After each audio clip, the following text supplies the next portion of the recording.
Jack Miller floated through the observation deck of Outpost Sigma 7, his boots clicking against the metal floor as he moved. His blue engineer uniform felt stiff and uncomfortable against his skin. Through the large window, he could see the alien ship approaching. It was beautiful, with smooth silver curves and lights that seemed to dance across its surface.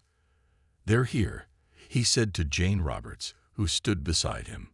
Jane was humanity's lead diplomat, a tall woman with gray eyes and short brown hair. She wore the formal green uniform of Earth's diplomatic corps. "Remember what we were told," Jane reminded him.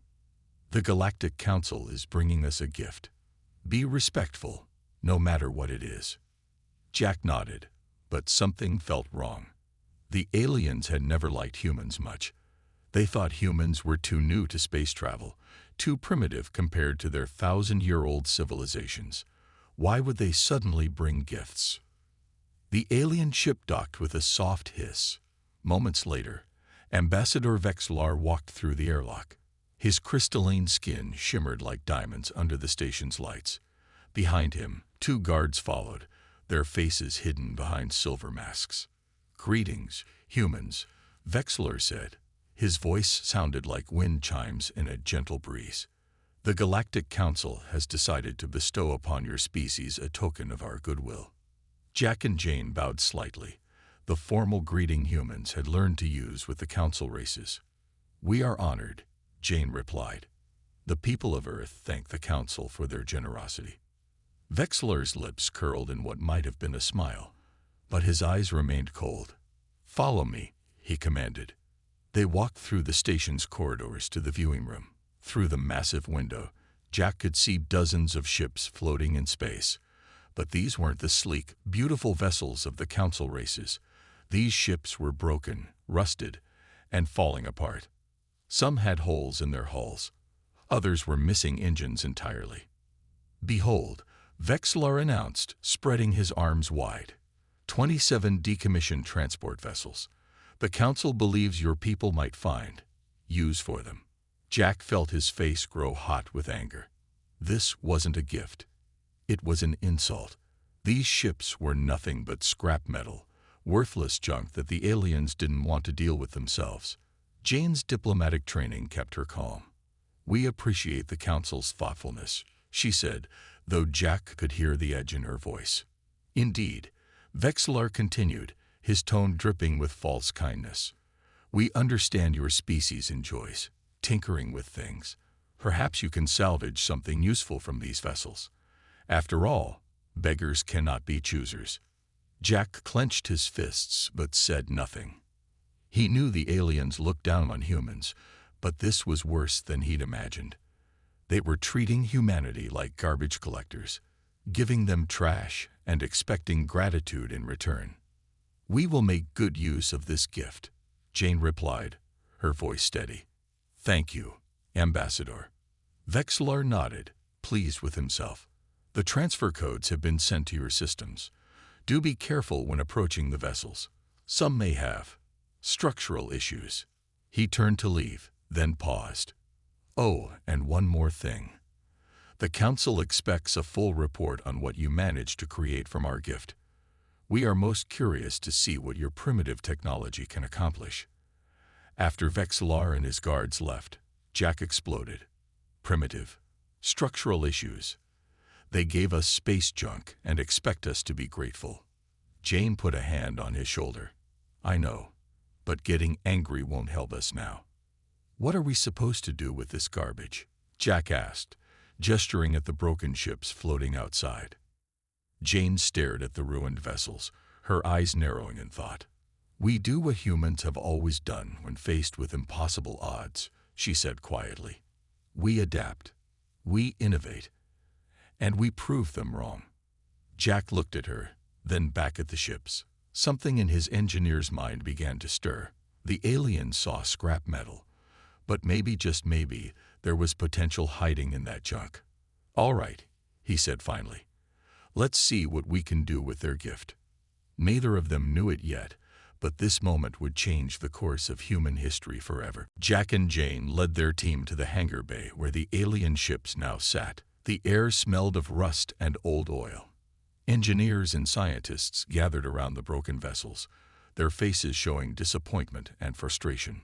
"Look at this mess," muttered Steve Williams, the propulsion specialist. He ran his hand along a cracked engine casing. "The power cores are completely dead. There's nothing we can salvage here." Karen Davis, the materials scientist, kicked a loose panel. "The metal is corroded beyond repair. Even our recyclers can't do anything with this grade of decay." Jack watched his team's spirits sink lower with each discovery. 27 ships, all in worse condition than they'd imagined. Missing parts, broken systems, and technology so old it barely registered on their scanners. "Everyone, gather around," Jack called out. The team formed a circle in the center of the hangar. "I know this looks bad. I know the council meant this as an insult, but we're not going to give up." "What can we possibly do with this junk?" Steve asked. Before Jack could answer, a young engineer named Lisa Chang pushed through the crowd. She held a datapad in her hands, her eyes wide with excitement. "Wait," she called out. "I've been scanning the structural composition of these ships. Look at this." She held up her datapad for everyone to see. The screen showed complex diagrams and readings that made Jack lean in closer. "These reinforcement patterns," Lisa explained, pointing to specific areas on the diagram. "They're not standard for transport vessels. The hull thickness, the support beams placement, even the way the plating overlaps. These are military specifications." Jack took the datapad and studied it carefully. "You're right," he said slowly. "These weren't built as transports." "Exactly," Lisa nodded. "These were warships, probably decommissioned and converted to transports later. The Council stripped out all the weapons and advanced systems, but the basic structure is still there." A murmur ran through the team. Hope began to flicker in their eyes. "So what are you saying?" Jane asked. Lisa smiled. "I'm saying we have the bones of battleships here. Strong bones, if we can figure out how to rebuild them our way." Jack felt energy surge through him. This changed everything. "Karen, take another look at that metal. See if we can find a way to restore it. Steve, I want you to map out every power conduit in these ships. Lisa, keep scanning for more hidden features." The team dispersed with renewed purpose. Jack turned to Jane. "We need to keep this quiet. If the Council finds out what we're planning—" "They won't," Jane assured him. "As far as they're concerned, we're just playing with their garbage." Over the next few days, the hangar transformed into a hive of activity. Engineers crawled through every inch of the ships, mapping systems and taking measurements. Scientists analyzed materials and ran countless tests. Karen made the first breakthrough. "The corrosion is only surface deep," she announced during a team meeting. "Underneath, the metal has unique properties. It can be melted and reformed into something even stronger." Steve followed with his own discovery. "The power cores aren't dead. They're dormant. The aliens use a completely different activation sequence. I think I can wake them up." Lisa continued finding military features hidden throughout the ships. Emergency bulkheads, redundant life support systems, and mounting points for weapons that had been removed long ago. "This is incredible," Jack said as he reviewed their findings. "We're not just going to fix these ships. We're going to make them better than they ever were." He gathered his core team in a secure room. "I'm calling this Project Phoenix," he announced. "We're going to build something the galaxy has never seen before. A ship that combines alien technology with human innovation." "What's our goal?" Steve asked. Jack's eyes gleamed with determination. "We're going to turn their insult into our triumph. We'll build a warship so powerful, so advanced, that the Council will never look down on humanity again." The team nodded in agreement. They had a mission now, a purpose that went beyond simple repair work. They would show the galaxy what humans could do when challenged. As they filed out of the room, Jack remained behind with Jane. "This could change everything," he said quietly. Jane nodded. "It already has. The moment they gave us those ships, They made a mistake. They forgot that humans don't just survive. We adapt and overcome. Outside, the broken ships waited. But now they weren't just scrap metal. They were the foundation of humanity's future among the stars. 6 months passed in a blur of activity. The hangar became humanity's secret workshop, buzzing with energy day and night. Jack barely slept, driven by a vision that grew clearer with each passing day. Karen Davis stood before a glowing furnace, watching as alien metal melted into liquid silver, temperature holding at 3,000 degrees. She called out to her assistant, "Begin the carbon infusion now." The assistant poured a dark powder into the molten metal. The mixture hissed and sparked, turning from silver to deep blue. "It's working," Karen whispered, her eyes wide with wonder. She had discovered that by adding earth carbon to the alien alloy, she could create something entirely new. Tests showed it was 20 times stronger than anything in the known galaxy. Across the hangar, Steve Williams was elbow-deep in alien machinery. Wires and circuits spread around him like a spider's web. "Come on, wake up," he muttered to a dormant power core. He connected 2 final wires. The core hummed to life, glowing with a soft purple light. Steve jumped back, laughing with joy. "I did it. The power core is active." But his celebration was short-lived. The core's energy output was weak, barely enough to power a small shuttle. Steve frowned, thinking hard. Then an idea struck him. "What if we linked them together?" he said to himself. Over the next week, he connected multiple cores in a pattern no alien had ever tried.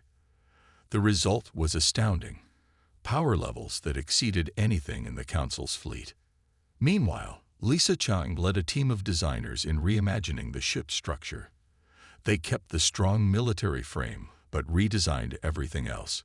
Human computers replaced alien systems. Earth-style controls took the place of crystalline interfaces. "Make it feel like home," Lisa told her team. "This ship needs to respond to human instincts, not alien logic." Jack oversaw it all, making decisions and solving problems. He chose the strongest hull from among the 27 ships as their foundation. Piece by piece, system by system, the transformation began. "What are we calling her?" Jane asked one evening as they watched welders seal new armor plates. Jack smiled. "The U.S.'s Vengeance. Let the Council think we're building a research vessel. They'll learn the truth soon enough." The ship took shape over the following months. Her lines were different from anything in space, not as sleek as alien craft, but purposeful and intimidating. The hull gleamed with Karen's new alloy, dark blue and impossibly strong. Inside, the ship was purely human. The bridge looked like something from Earth's newest spacecraft, with familiar controls and displays. The corridors were sized for human proportions, not the taller alien races. But the real secrets lay deeper. Steve's linked power cores gave the ship speed and maneuverability that defied physics. Karen's armor could withstand direct hits from weapons that would vaporize other vessels. Amy Scott, the weapons specialist, worked on her own project. "The Council thinks projectile weapons are primitive," she explained to Jack. "They rely entirely on energy weapons and shields." She showed him her designs. But kinetic energy doesn't care about shields. A solid projectile moving fast enough will punch through anything. Jack approved her railgun designs immediately. They mounted them along the ship's spine, hidden behind retractable panels. As the ship neared completion, Dr. Tom Brown approached Jack with something extraordinary. "I've been studying the fragments of shield technology we found," he said. "I think I can make something better." Tom had created adaptive shielding that learned from each hit it took. The more it was attacked, the stronger it became. It was unlike anything the galaxy had ever seen. The day finally came when the U.S. Vengeance was ready. She sat in the hangar, no longer looking like scrap, but like a predator waiting to hunt. Her dark blue hull seemed to absorb light, making her hard to see even in the bright hangar. Jack gathered his team for one final meeting. "We've done something impossible," he said. We've taken their garbage and turned it into the most advanced warship ever built." "What now?" Steve asked. Jack's expression hardened. "Now we wait for the right moment to show the galaxy what humans can do." Outside, unaware of what had been created, the Galactic Council continued to mock humanity. But their laughter would soon turn to silence. The age of human space power was about to begin, and it would start with a ship built from their own discarded trash. Dr. Tom Brown sat alone in his lab, surrounded by alien shield fragments and human computers. For weeks, he had been obsessed with a single idea. The Council's shields were powerful, but they had a fatal flaw. They were static, unchanging, always operating the same way. "What if a shield could think?" he muttered, typing rapidly on his keyboard. "What if it could learn?" His fingers flew across the keys as he wrote code that merged alien energy patterns with human artificial intelligence. The lab filled with a soft blue glow as his prototype shield generator came to life. "Beginning test sequence," the computer announced. Tom fired a low-power laser at the shield. It absorbed the hit easily. He increased the power and fired again. The shield flickered but held. Then something amazing happened. The shield's color shifted slightly, and the next laser blast did even less damage. "It's working," Tom whispered. "It's actually learning." He ran to find Jack, merely knocking over Amy Scott in the corridor. "I've done it," he shouted. "The adaptive shield works." In the weapons lab, Amy was having her own breakthrough. She stood before a massive railgun, its barrel extending 20 feet. "Fire test round," she commanded. The railgun hummed with power. With a crack like thunder, it launched a solid metal slug at incredible speed. The projectile tore through 3 layers of test armor as if they were paper. Velocity achieved, 15 kilometers per second, the computer reported. Target penetration complete. Amy grinned. The Council's ships relied on energy shields that were designed to stop lasers and plasma weapons. They had no defense against simple physics, a heavy object moving at extreme speed. "Let's see them laugh at human weapons now," she said. Jack gathered his team to review their progress. The U.S. vengeance was more than just complete. She was revolutionary. Her adaptive shields could learn from enemy fire. Her railguns could punch through any known defense. Her linked power cores gave her speed that defied belief. "We need to add one more thing," Lisa Chung said. She projected a hologram of the ship, stealth capability. "The Council tracks ships by their energy signatures. But what if we could hide ours?" She had designed a system that masked the ship's power output, making it appear as nothing more than background radiation. Combined with the dark blue hull that absorbed light, the Vengeance could become nearly invisible. "Brilliant," Jack said. "Add it to the ship immediately." As they made the final modifications, Jane Roberts brought disturbing news. "I've intercepted Council communications. The Thorian Empire is planning to attack our outer colonies. They think we're weak and defenseless." Jack's expression darkened. "When?" 2 weeks. They're assembling a fleet of 40 warships." The room fell silent. 40 ships against their single vessel seemed like impossible odds. "This is what we built her for," Jack said firmly. "The Vengeance will have her first real test." They worked around the clock to prepare. Every system was checked and rechecked. The crew, hand-picked from Earth's finest pilots and officers, drilled endlessly. Captain Frank Anderson, a veteran of Earth's Space Force, took command. "Remember," Jack told the captain, "they don't know what we have. Use that advantage. Hit them hard and fast before they realize what's happening." The Vengeance departed under cover of darkness, her stealth systems engaged. To any watching eyes, she was invisible, a ghost ship sailing through the void. As they approached Colony Delta 4, long-range sensors detected the Thorian fleet. 40 gleaming warships, each one larger than the Vengeance, moved in formation toward the human settlement. "All hands to battle stations," Captain Anderson ordered. "Charge railguns. Bring shields to full power.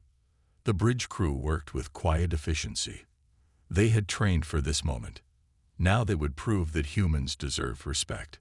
"Sir," the tactical officer reported, "the Thorians are hailing the colony. They're demanding immediate surrender." Anderson's jaw tightened. "Target their flagship. Prepare to drop stealth on my mark." The Vengeance moved into position, still invisible to enemy sensors. The Thorian commander was in the middle of his surrender demand when Anderson gave the order. "Drop stealth. Fire." The Vengeance appeared as if from nowhere. Her railguns spoke with voices of thunder, and the Thorian flagship exploded in a ball of fire. Before the enemy could react, 3 more ships met the same fate. The battle for humanity's place in the galaxy had begun. Chaos erupted among the Thorian fleet. Their perfect formation scattered as the remaining ships tried to understand what was happening. Their sensors showed nothing, yet 4 of their mightiest warships had vanished in explosions of fire and debris. "Where are they?" The Thorian admiral screamed on his bridge. "Find that ship." Captain Anderson watched the confusion with grim satisfaction. "Helm, take us through their formation. Weapons, target their engines. Disable, don't destroy. I want survivors to spread the word." The Vengeance moved like a shark through water. Her railguns fired with precision, each shot crippling the Thorian vessel. The adaptive shields flared as enemy weapons finally found their target, but Tom's creation worked perfectly. Each hit made the shields stronger. "Their weapons are having minimal effect," the tactical officer reported. "Shield adaptation at 30% and rising." On the Thorian command ship, panic was setting in. "Impossible," the admiral shouted as another of his ships went dark. "Their technology is primitive. They cannot have such power." His science officer stared at the readings in disbelief. "Sir, their shields are learning. Each time we hit them, they become more resistant. And those projectile weapons, our shields can't stop them." The admiral's 4 eyes widened in horror. "Retreat. All ships retreat." But the Vengeance was faster. Using her linked power cores, she darted between fleeing ships, her railguns singing their deadly song. In less than 30 minutes, 26 Thorian vessels drifted helplessly in space, their engines destroyed. "Shall we finish them, sir?" the weapons officer asked. Anderson shook his head. "No. Let them limp home. Let them tell the galaxy what happened here today." He opened a channel to the surviving Thorian ships. "This is Captain Frank Anderson of the U.S. Vengeance. Return to your empire and deliver this message. Humanity will no longer be treated as inferiors. Attack our colonies again, and none of you will survive to tell the tale." The remaining 14 Thorian ships fled, their faster-than-light drives leaving streaks of light across the dark sky. Behind them, they left their crippled fleet and their shattered pride. News of the battle spread across the galaxy like wildfire. The Thorians, humiliated and confused, demanded an explanation from the Galactic Council. Emergency meetings were called. Ambassadors from 100 worlds gathered to discuss this impossible turn of events. Ambassador Vexlar stood before the council, his crystalline skin now dull with worry. "The humans have violated our trust. We gave them transport vessels for peaceful purposes, and they've created a weapon of war." Jane Roberts, who had been summoned to explain, smiled coldly. "You gave us scrap metal and mockery. We created something from nothing. Isn't that what you wanted, to see what primitive humans could accomplish? But this ship, these weapons, they defy our understanding." Another ambassador protested. "Perhaps," Jane replied, "you should have understood us better before you dismissed us as primitive." The council demanded full technical specifications of the Vengeance. Jane refused. "The ship is ours, built with our hands, our minds, our determination. You have no claim to it." Meanwhile, at Colony Delta 4, celebrations erupted. The colonists who had prepared for evacuation now cheered their unexpected saviors. The Vengeance docked at the colony station, her dark hull bearing not a single scar from the battle. Jack Miller arrived on the colony to inspect the ship personally. He found Captain Anderson on the bridge, reviewing battle data. "Remarkable performance," Jack said. "The adaptive shields exceeded all expectations." Anderson nodded. "The Thorians never stood a chance. But this is just the beginning. Word is spreading. Other empires will want to test us." "Let them come," Jack replied. "The vengeance is only our first. We're already building her sisters." Back at Outpost Sigma 7, work had indeed begun on new ships. Using lessons learned from the vengeance, the team was constructing an entire fleet. Each ship would be stronger, faster, and deadlier than the last. The galaxy watched and wondered. The humans they had mocked and dismissed had suddenly become a power to be reckoned with. From the scraps of dead ships, they had forged something that changed the balance of power forever. And this was only the beginning. The age of human expansion among the stars had arrived, announced not with words, but with the thunder of railguns and the silence of vanishing enemies. Word of the battle reached every corner of the galaxy within days. The mighty Thorian Empire, with their advanced technology and proud military tradition, had been humbled by a single human ship, a ship that shouldn't exist, using weapons that defied conventional wisdom.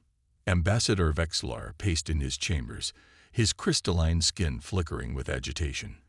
His aide entered quietly. "The Council demands answers, Ambassador. They want to know how humans achieved this." "I don't know." Vexlar snapped.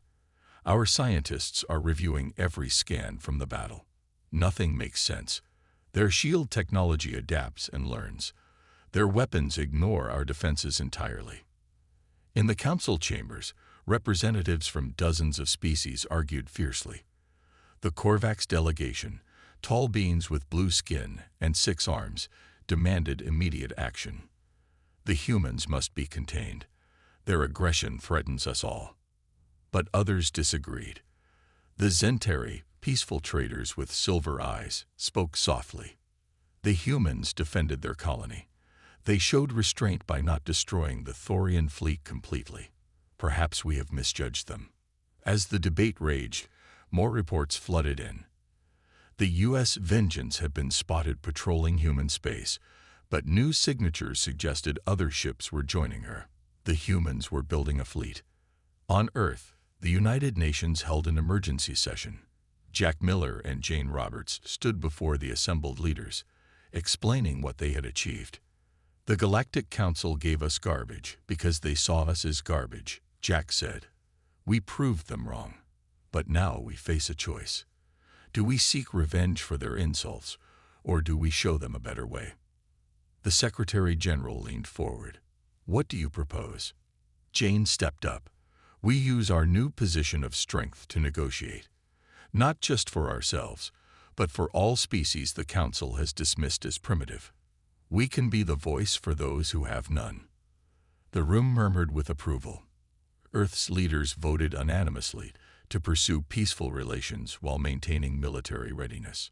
Back in space, the Vengeance received an unexpected visitor. A small diplomatic craft approached, broadcasting Council identification codes. Captain Anderson watched warily as it docked. Ambassador Vexlar stepped aboard. His manner completely changed from their last meeting. Gone was the arrogance, replaced by something resembling respect. "Captain Anderson," he said, bowing slightly, "I come with an official message from the Galactic Council." Anderson crossed his arms. "I'm listening." "The Council recognizes humanity's remarkable achievement. We wish to extend an invitation for Earth to join as a provisional member." "Provisional?" Anderson raised an eyebrow. Vexlar shifted uncomfortably. "Yes, full membership requires certain criteria to be met." Jane Roberts, who had joined the meeting, smiled coldly. "Let me guess, you want access to our technology first." The ambassador's silence was answer enough. "No deal," Anderson said firmly. "We'll consider full membership with equal status, or nothing at all." Vexlar's skin pulsed with frustration. "You don't understand. The Council needs to study your technology to ensure it's safe for the galaxy." "Safe," Jane laughed. You mean to ensure you can defend against it? The answer is still no. As Vexillor departed, defeated, Anderson turned to Jane. They're afraid of us now. Good, she replied. Fear can be the beginning of respect. Meanwhile, on Outpost Sigma 7, the second warship neared completion. Jack had named her the U.S. Phoenix, rising from the ashes of alien contempt. She incorporated improvements based on the Vengeance's combat data, stronger shields, faster railguns, better stealth systems. Lisa Chang showed Jack the latest designs. We're calling this class the Resurrection Series, each ship named for rebirth and renewal. How many can we build? Jack asked. With our current resources, 6 more within the year.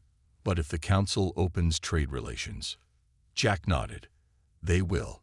They have no choice now. The galaxy was changing. Species that had once looked down on humanity now sent private messages of support.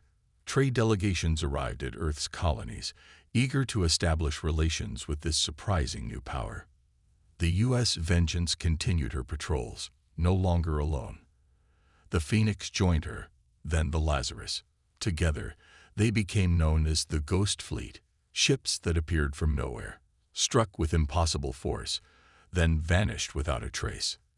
And still, no one knew their greatest secret, that these fearsome warships had been born from nothing more than alien garbage and human determination. The change happened gradually at first, then all at once. Human colonies that once struggled for basic supplies now received regular visits from alien traders. Mining rights that had been denied for years were suddenly approved. Border disputes resolved themselves overnight, always in humanity's favor. Jack Miller stood in his office at Outpost Sigma 7, now the headquarters of humanity's shipbuilding program. The cramped space had grown into a massive complex, with ships under construction in 12 separate bays. Sir, the Zentari ambassador is here, his assistant announced. The silver-eyed alien entered, bowing deeply. Master Builder Miller, I bring greetings from my people. We wish to discuss a trade agreement. Jack smiled. 6 months ago, the Zentari wouldn't even acknowledge human communications. Now they sought his favor. What are you offering? He asked. Rare crystals from our homeworld, useful for advanced power systems. In exchange, we ask only for your assurance of protection in our sector. It was the 5th such request that week. Species across the galaxy wanted to align themselves with humanity, seeking the protection of the Ghost Fleet. Meanwhile, Jane Roberts found herself at the center of galactic diplomacy. The Council had finally offered Earth full membership. No conditions, no restrictions. They needed humanity more than humanity needed them. We accept, Jane told the assembled council, but we have terms of our own. The chamber fell silent as she continued. Every species designated as primitive by this council will be granted provisional membership immediately. No more treating younger races as inferiors. Murmurs of protest rose, but Jane raised her hand. This is not negotiable. We know what it feels like to be dismissed and mocked. It ends now. The council voted. To everyone's surprise, the motion passed. Fear of humanity's power outweighed centuries of prejudice. At the shipyards, the 6th ship of the Resurrection series neared completion.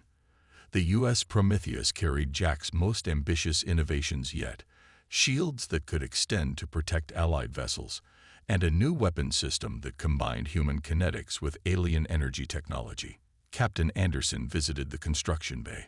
She's beautiful, he said, admiring the ship's lines. She's more than that, Jack replied.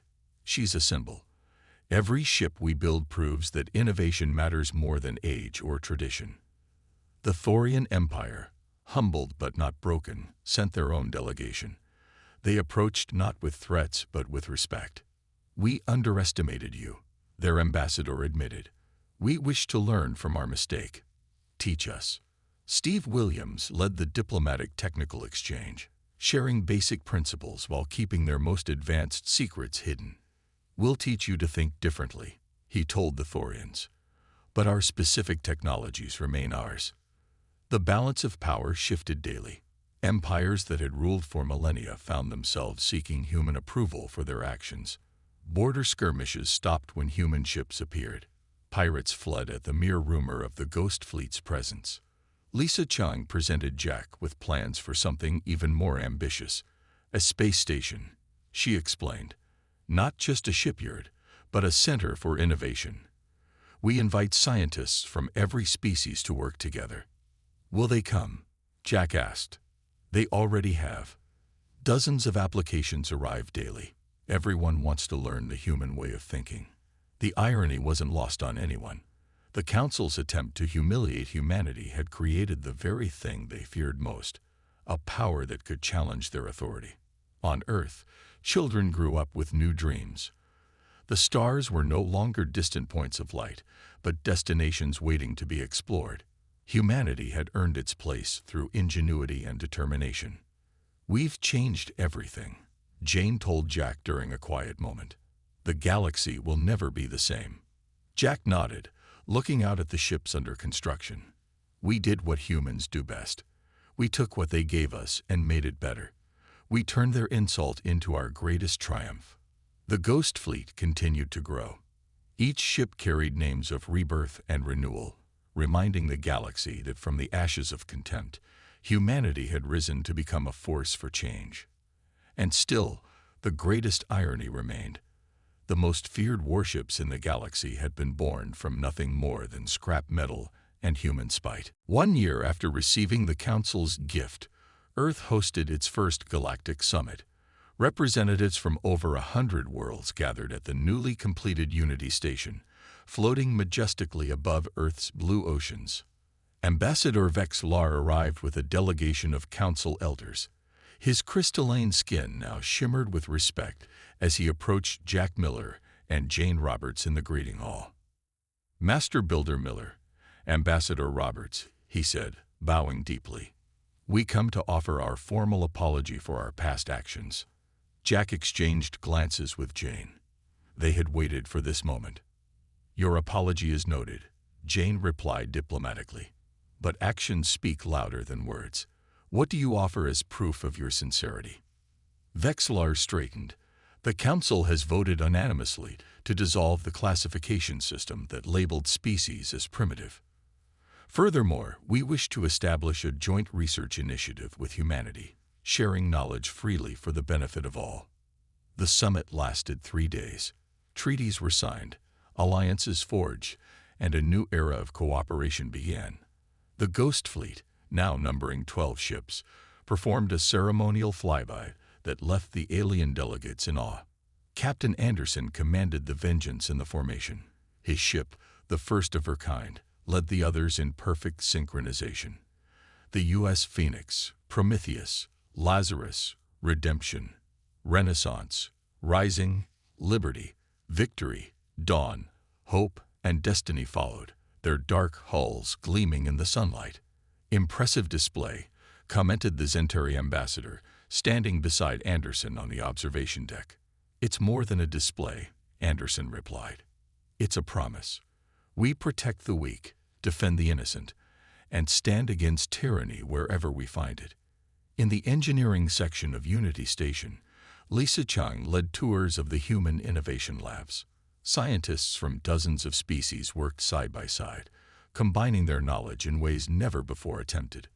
This is what happens when we stop judging each other by age or appearance, she explained to a group of young Korvax engineers. Innovation comes from fresh perspectives meeting ancient wisdom. Dr. Tom Brown's adaptive shield technology became the cornerstone of a new defensive alliance. Shared freely with peaceful species, it created a network of protected worlds that no aggressive empire dared to challenge. Amy Scott's railgun designs revolutionized warfare across the galaxy. But more importantly, their existence made war less likely. No one wanted to face weapons that could ignore their shields. Steve Williams established the first Interspecies Power Core Institute, teaching aliens how to think beyond their traditional limitations. The key is not accepting that something is impossible just because it's never been done, he told his students. As the summit concluded, Jack stood before the assembled delegates for a final address. 1 year ago, you gave us scrap metal as an insult. Today, we stand together as equals. But this isn't about revenge or proving ourselves superior. It's about showing that every species, regardless of their age or technology level, has something valuable to contribute. The crowd erupted in applause. Even Vexillar's skin pulsed with genuine appreciation. Later that evening, Jack and Jane stood on Unity Station's observation deck, watching Earth rotate slowly beneath them. "Did you ever imagine it would turn out like this?" Jane asked. Jack shook his head. "I thought we'd prove them wrong. I never expected to change the entire galaxy." "What's next?" she wondered. "We keep building. Not just ships, but bridges between species. We've shown that humanity's greatest strength isn't our technology. It's our ability to see potential where others see only garbage." Below them, Earth's lights twinkled like stars. Above, the real stars beckoned with infinite possibilities. The Ghost Fleet maintained its patrols, but now they were joined by ships from allied species. The galaxy had learned that humans were not to be underestimated, but more importantly, they had learned that cooperation bred strength. In schools across the galaxy, children learned about the human miracle, how a young species took discarded junk and forged an empire of peace. The story became legend, a reminder that greatness often comes from the most unexpected places. And so humanity's place among the stars was secured, not through conquest or domination, but through ingenuity, determination, and the simple refusal to accept others' limitations. They gave us scrap. We built the future.